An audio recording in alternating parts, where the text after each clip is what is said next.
में क्या कुछ एजेंडा रहा सर? क्या कुछ नहीं, आज सुबह 1 घंटे के लिए हम लोग मिले।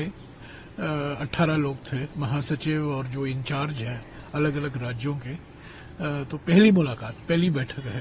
कल कार्यालय का उद्घाटन हुआ था और आज पहली मीटिंग हुई। 27 तारीख को, जनवरी 27 को महू में जो डॉक्टर बाबा साहब अम्बेडकर की जन्मभूमि है, वहां जय बापू, जय भीम, जय संविधान रैली आयोजित किया जा रहा है। ये जो अभियान हम चला रहे हैं बेलगावी से, जो 7 दिन के लिए स्थगित हो गया था डॉक्टर मनमोहन सिंह जी के देहांत के कारण, तो उसकी शुरुआत हमने वापस कर ली है। अलग अलग प्रखंडों में, जिलों में, राज्यों में रैलियां हो रही हैं। जो अमित शाह गृह मंत्री ने अपमान किया था 17 दिसंबर को राज्यसभा में डॉक्टर बाबा साहब अम्बेडकर के बारे में, जो उन्होंने कहा था, वो बिल्कुल अपमान ही था। तो अंतिम रैली होगी 27 जनवरी को महू में। कांग्रेस अध्यक्ष जी रहेंगे, राहुल जी रहेंगे, सभी लोग रहेंगे। 28 तारीख को इसी नए कार्यालय में सारे पीसीसी अध्यक्ष आएंगे, सारे महासचिव रहेंगे, इंचार्ज रहेंगे, प्रभारी रहेंगे। और जो बेलगावी में हमने नव सत्याग्रह संकल्प रेजोल्यूशन पारित किया था, उसके बारे में हम बात करेंगे। वहां हमने ये घोषणा की थी कि ये साल संगठन का साल होगा। संगठन में जो हमें परिवर्तन लाने हैं, तो संगठन सृजन कार्यक्रम की घोषणा की थी, उसको लेकर बहस होगी।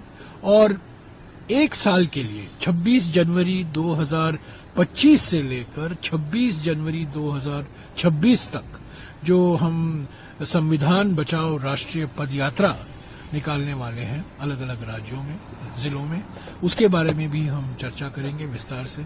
और जो डिटेल है उस दिन हम उसको फाइनलाइज करेंगे। सर, एक बड़ा मुद्दा आप लोगों ने मोहन भागवत के बयान को भी बनाया, क्या ये भी उसमें शामिल आप करेंगे? क्योंकि उसको लेके नहीं, बिल्कुल। देखिए, बिल्कुल मोहन भागवत जी ऐसे बयान देते रहते हैं। ऐसे बयान कई विषयों पर देते हैं, बिना मतलब के देते हैं। और जो अभी अभी उन्होंने कहा है, स्वतंत्रता संग्राम, हमारी जो स्वतंत्रता आंदोलन था, फ्रीडम मूवमेंट था, ये तो जो उन्होंने कहा है महात्मा गांधी जी का अपमान है। और जो संविधान बाबा साहब अम्बेडकर ने बनाया था, उसका अपमान है, उस पर यह आक्रमण है। उसको, मोहन भागवत जी को तो बिल्कुल माफी मांगनी चाहिए।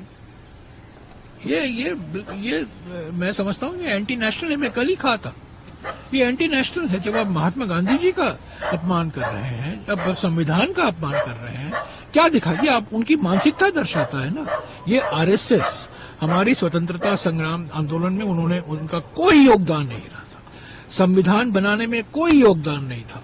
हालांकि संविधान का इन्होंने बिल्कुल विरोध किया और जैसे अपमानजनक शब्द इन्होंने इस्तेमाल किया गांधी जी को लेकर, बाबा साहब अम्बेडकर को लेकर, ये सब भूलना नहीं चाहिए हमें। ये एक इतिहास है। और आरएसएस ने ही कहा था 4 दिन, हम 26 नवंबर 1949 को संविधान सभा में ये संविधान का जो मसौदा था वो अडॉप्ट किया गया। और 4 दिन बाद आरएसएस ने कहा ये संविधान भारतीय संविधान नहीं है, क्योंकि ये मनुवादी आदर्शों पर आधारित नहीं है, मनु आदर्शों से प्रेरणा नहीं लेती है। तो ये इनकी मानसिकता है। और जो अभी कभी कभी ऐसे बयान देते रहते हैं, आरक्षण को लेकर इन्होंने बयान दिया, परिवार नियोजन को लेकर इन्होंने कुछ बयान दिया, आबादी को लेकर, पॉपुलेशन को लेकर। अभी जो इन्होंने कहा है ये बिल्कुल बहुत आपत्तिजनक है।